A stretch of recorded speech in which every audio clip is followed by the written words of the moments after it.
Hello friends, welcome you applied science video series. आज के video series में हम लोग कंटिन्यू करते हुए unit 2 force motion and energy को कंटिन्यू करते हुए यूनिट 10 को हम लोग कवर करेंगे, law of conservation of energy. तो देखते हैं कि law of conservation of energy है क्या। According to law of conservation of energy, energy can neither be created nor destroyed. Means energy को ना हम बना सकते हैं ना उसे हम ख़त्म कर सकते हैं। Energy neither be created nor be destroyed. For example, you can see that one कि देख सकते हैं यहाँ पे क्या इलेक्ट्रिकल एनर्जी, अगर एक बल्ब में इलेक्ट्रॉन इन करता है तो इसमें हीट एनर्जी और लाइट एनर्जी इससे बाहर निकलता है। हीट एनर्जी और लाइट एनर्जी इससे बाहर निकलता है। दूसरा देखते हैं, अगर इस इमेज को अगर देखेंगे तो यहाँ पे kinetic energy means that energy is there. Kinetic energy को से यहाँ से होते होते हाईएस्ट पीक पॉइंट पे पोटेंशियल एनर्जी होता है, फिर पोटेंशियल एनर्जी ये कन्वर्ट होकर इधर काइनेटिक एनर्जी में होता है। क्यों? देखिए, पोटेंशियल एनर्जी का फॉर्मूला क्या होता है, mgh मीन्स हाइट के अकॉर्डिंग पोटेंशियल एनर्जी बढ़ता जाएगा।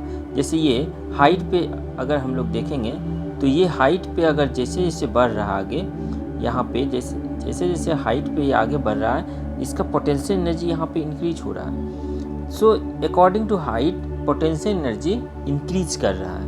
उसी तरह काइनेटिक एनर्जी अगर हम लोग देखेंगे तो ये क्या होता है, हाफ एम वी स्क्वायर, ये 2 है, half M V square means mass तो कांस्टेंट है। अगर इस ऑब्जेक्ट की बात करें ये तो इसका मास कांस्टेंट है, तो वेलोसिटी जैसे जैसे बढ़ रहा है, यहाँ से अगर देख रहे हैं तो वेलोसिटी कम होते होते हाइट में कम होते पीक पॉइंट पे आता है। तो जैसे जैसे वेलोसिटी कम होगा काइनेटिक एनर्जी कम। अगर यहाँ पे हम लोग देखेंगे कि यहाँ पे this one is the V square, यहाँ पे देखिए जैसे जैसे वेलोसिटी कम होते जा रहा है मतलब इसका काइनेटिक एनर्जी कम हो रहा है, उसी ड्यूरेशन में इसका पोटेंशियल एनर्जी बढ़ता जा रहा है। तो हम लोग क्या देख रहे हैं कि एक एनर्जी कम हो रहा है, दूसरा एनर्जी इंक्रीज हो रहा है।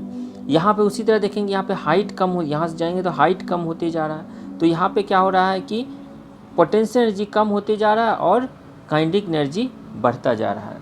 तो energy neither be created nor as per definition हम लोग देख सकते हैं कि energy neither be created nor be destroyed. Energy को ना हम बना सकते हैं और ना ही उसे ख़त्म कर सकते हैं। तो it can be change from one form to another form means ये एक फॉर्म से दूसरे फॉर्म में ये चेंज होता है। जैसे यहाँ पे इलेक्ट्रिकल एनर्जी चेंज होकर हीट एनर्जी में चला गया, लाइट एनर्जी में चला गया, और इसलिए total energy always remains constant means total energy always remains constant, total energy equal to constant.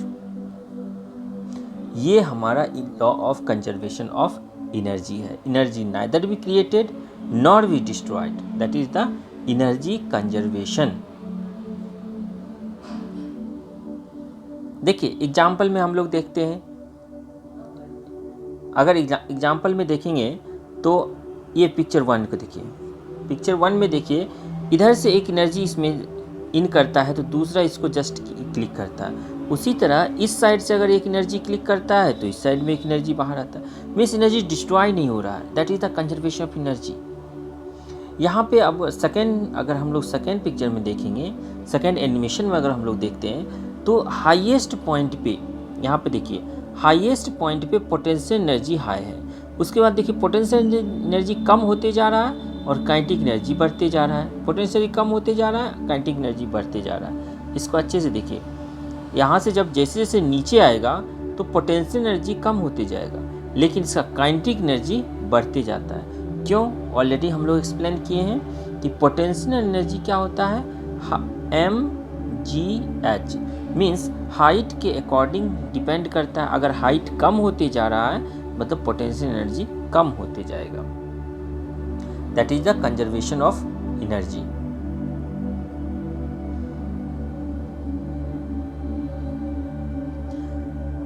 अभी तक हम लोग ऑलरेडी वी हैव एक्सप्लेन्ड कि इलेक्ट्रिक बल्ब में अगर हम लोग देखेंगे तो इलेक्ट्रिकल एनर्जी है वो लाइट एनर्जी और हीट एनर्जी में कन्वर्ट होता है।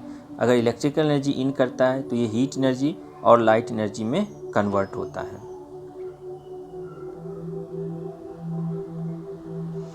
अनदर एग्जाम्पल देखते हैं कि गांव में वगैरह में और शहरों में भी आप ये देखते होंगे कि जनरेटर लगा रहता है। जनरेटर में एक्चुअली होता क्या है, देखिए ठीक से देखेंगे तो जनरेटर में सबसे पहले क्या होता है, केमिकल एनर्जी।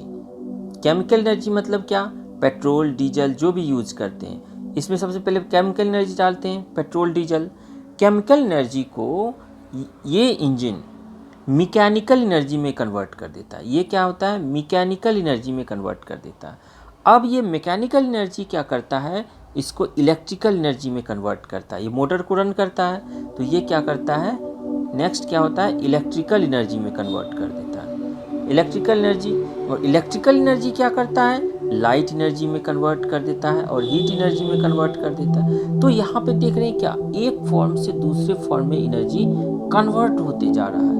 इसलिए एनर्जी को ना हम डिस्ट्रॉय कर सकते ना क्रिएट कर सकते, ये एक फॉर्म से दूसरे फॉर्म में कन्वर्ट होते रहेगा, एक फॉर्म से दूसरे फॉर्म में ये कन्वर्ट होते रहेगा। सेम थिंग्स अगर एक बॉब का देखते हैं, यहाँ पे ये हाईएस्ट पॉइंट ऑफ स्विंग, अगर इसको लेकर के यहाँ हाईएस्ट पॉइंट पे डाल दें तो इस पॉइंट पे क्या होगा, यहाँ पे देखिए हाइट कम है, मीन्स एच कम हो गया। तो एच कम क्या हो गया, तो क्या हो गया, पोटेंशियल एनर्जी कम हो गया, लेकिन वेलोसिटी हाई हो गया।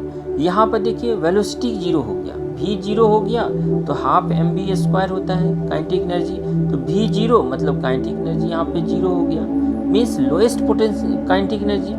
लेकिन ड्यू टू हाइट, अगर हाइट देखें तो due to height potential energy बहुत ज़्यादा हो गया। तो यहाँ पे क्या कर रहे हैं, पोटेंशियल एनर्जी से हाईएस्ट का अगर ठीक से देखेंगे इसमें तो highest potential energy and highest kinetic energy. होता क्या है, यहाँ से हाईएस्ट पोटेंशियल एनर्जी कन्वर्ट होकर के यहाँ पे हाईएस्ट काइनेटिक एनर्जी में कन्वर्ट होता है, फिर ये हाईएस्ट काइनेटिक एनर्जी कन्वर्ट होते होते हाईएस्ट पोटेंशियल एनर्जी में चला जाता है, फिर again it will be convert like that is the conservation of energy. इसमें भी देखते हैं, अगर इलेक्ट्रिकल हीटर को हम लोग देखेंगे तो इलेक्ट्रिकल हीटर में क्या होता है, सेम इलेक्ट्रिक एनर्जी इन करते हैं। अगर इसमें देखें तो इलेक्ट्रिकल एनर्जी इन करेंगे तो यहाँ पे हीट एनर्जी और light energy, both heat and light energy इससे बाहर होता है। That is the conservation, one form to another form conversion of energy. चलिए एक न्यूमेरिकल हम लोग सॉल्व करके देखते हैं।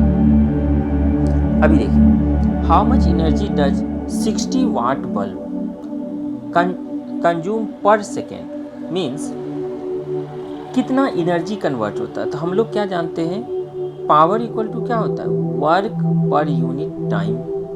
तो अगर हमको वर्क पर यूनिट टाइम या फिर एनर्जी पर यूनिट टाइम, इसको ये भी बोल सकते हैं कितना एनर्जी पर यूनिट टाइम, तो एनर्जी क्या हो जाएगा, पावर इनटू टाइम। तो पावर आपको दिया हुआ है 60 वाट बल्ब है और टाइम क्या पर सेकेंड है, मतलब 1 सेकेंड। तो इसका आंसर क्या होगा, 60 joule.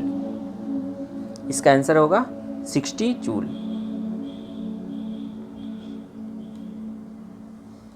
That is the 60 joule. You can see here 60 joule.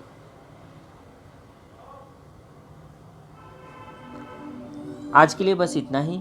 अगले वीडियो में हम लोग देखेंगे composition and resolution of forces. ये बहुत इंपॉर्टेंट है, 3.0 composition and resolution of forces. आज के लिए बस इतना ही। अगर आपको वीडियो अच्छा लगा तो please like, subscribe and share the channel so I can update the more and more videos. और अगर आपको कुछ इसमें चेंजेस लगता है, कुछ चेंज करना रहता है, कुछ सजेशन है तो आप कमेंट बॉक्स में ज़रूर लिख सकते हैं। Thank you.